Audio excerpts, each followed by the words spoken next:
Hello, it's Erin from Grow Your Health Gardening, and I wanted to do just a quick look at what we're doing with our kale harvest. As you may know, we have a full tower of kale growing, and it's just producing beautifully.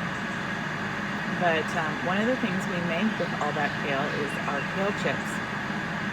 And this, we cut up yesterday all the kale, we deveined it, we kept the center stem to use in a vegetable broth later. Those are in the freezer. But the rest of the plant, which is the leaf part, we chopped up. My son Josh helped me with it. And we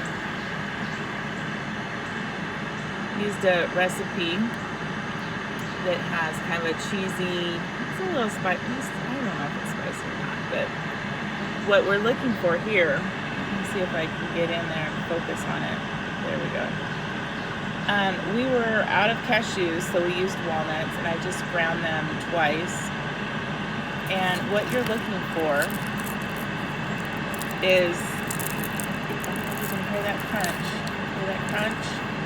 That's what you want. You want it completely dry. You don't want any of the coating to be gooey or raw. That's completely dried out. That's what we want. That means this is done.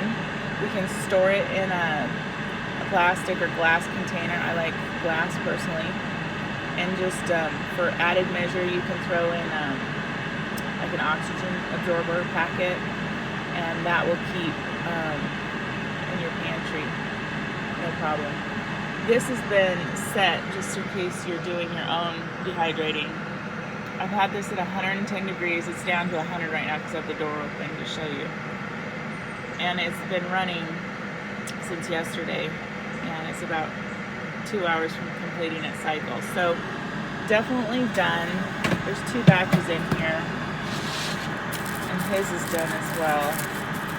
So, and if you notice the spacing, these racks could be closer like that, like this setup, but you really need the airflow for this, in my opinion. So I skip one, if that helps anybody. You need like about an inch gap there.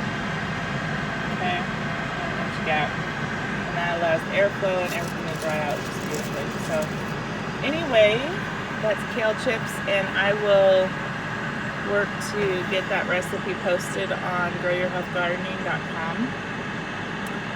And you can try it at home if you're growing kale. My kids will eat this, so definitely healthier than regular chips. And the fact that my one son that really likes this, he put some sweat equity into making it, so he's gonna for sure be eating it, which is great because that means he's getting great nutrition in his body. So anyway, hope that helps, and I hope you make this recipe. Enjoy. Happy gardening, y'all.